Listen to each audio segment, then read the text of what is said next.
Okay, I want to show you how to throw a large pot in components. So basically I have thrown a cylinder and I have most of the clay up out of the bottom. The walls are still kind of thick and I want to get it ready for the second cylinder I'm going to throw. So this one is the bottom half of a larger pot. You can imagine that. So it has a bottom in it. So what I'm going to do is split the rim like I'm supporting it, but I'm making a place for the next cylinder that I throw to set in.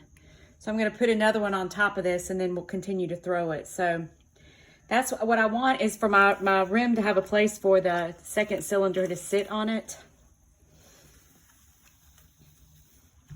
And when I make a caliper measurement, I'm going to measure right to the midpoint of this split rim. So like right in the midpoint.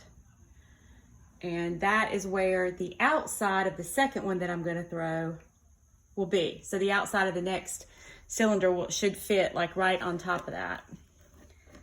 Let me take this one off. Got it very securely on here. All right. And now I'm going to throw a second cylinder, and this one is not going to have a bottom. So I will throw, it will only be walls.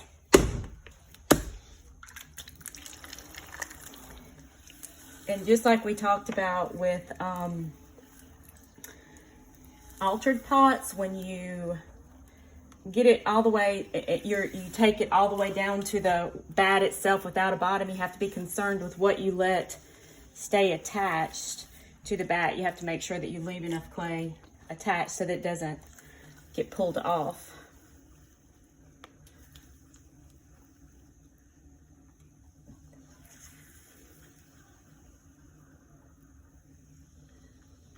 All right. Now I'm gonna all the way down to the bat.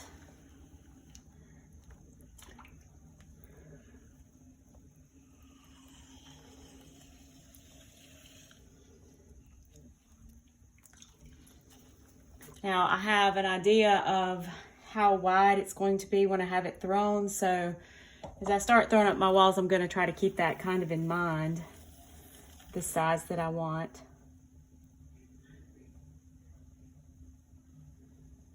Go all the way up.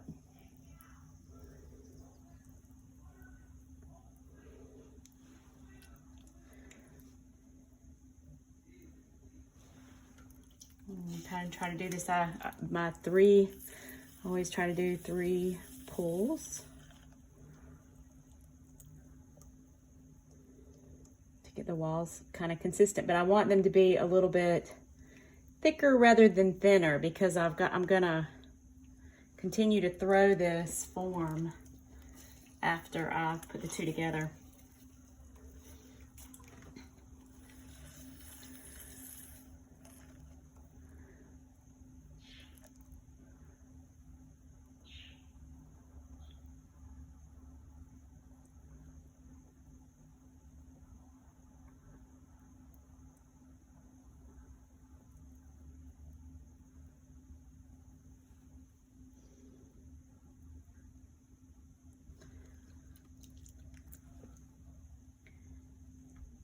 So I want the outside of the cylinder to be exactly, like to the outside of the calipers, very much like I have here, because that outside is going to sit right in the middle of the valley I left on my last pot. So this pot has a slight wobble in it. I'm going to just cut the top off just a tiny bit.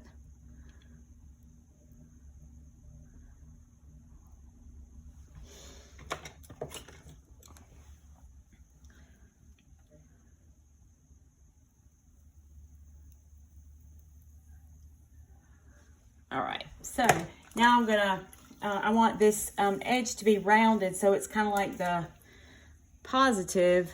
It's gonna go kind of fit, like be shaped to fit in the valley that I have left on my other one, the little groove.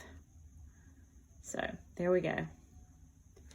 So now this throwing like this is a way that you can throw, like, see successfully throw great big pieces by centering smaller amounts of clay. It's a good technique to know how to do.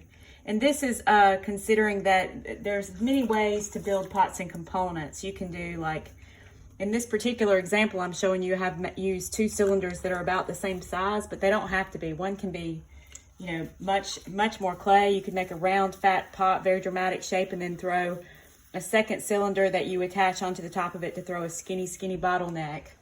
But for this particular example, like I said, I'm showing you with equal sized cylinders. Okay, so now what I'm going to do is I'm going to take this one off the wheel and put the other one back on. Just going to set this one right to the side.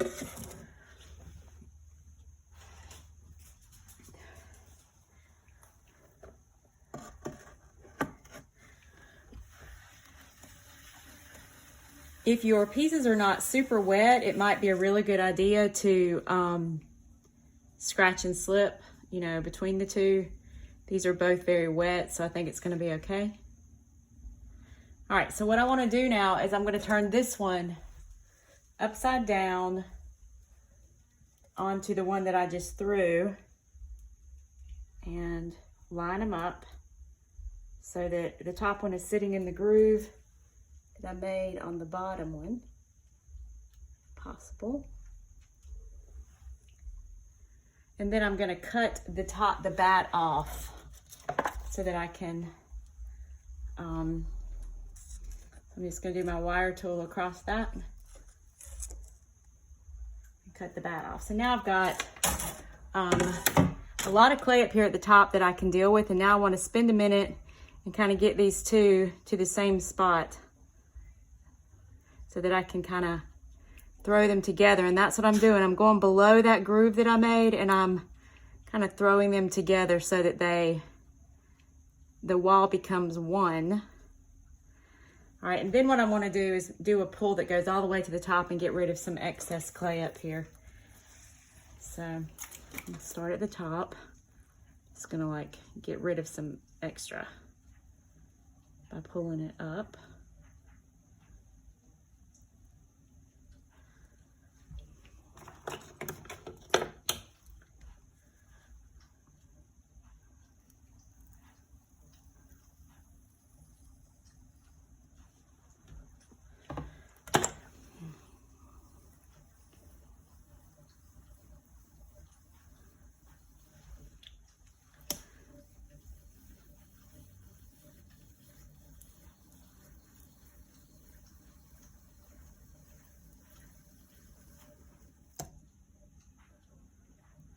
Just gonna throw this all the way to the top, and now I'm really just like elongating this second cylinder so that it really becomes, the bottom one's not supporting something that it can't support. It might be helpful to use a torch on a piece like this a little bit to help it be able to firm up just a little bit to support itself. So basically what I have now though are walls that are about the same consistency. I've got a bottom in this pot, and I've got like basically just height, no form whatsoever. So now I'm gonna go all the way to the bottom and throw the wall all the way up and try to make it be kind of like one instead of two halves.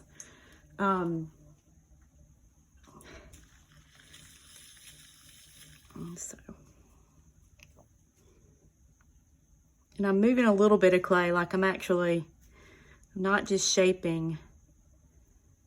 I'm trying to do this where it's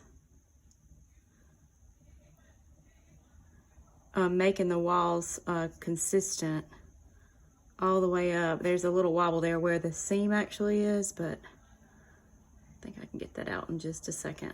Go all the way to the top.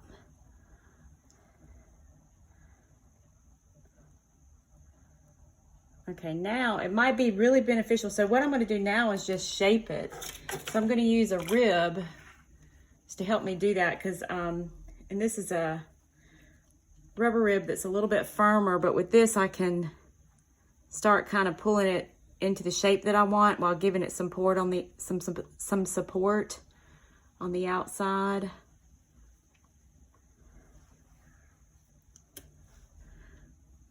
And we're now like kind of just doing what we do with the smaller pot, go all the way down to the bottom and just start shaping it from there till I get it to the form that I want it to be.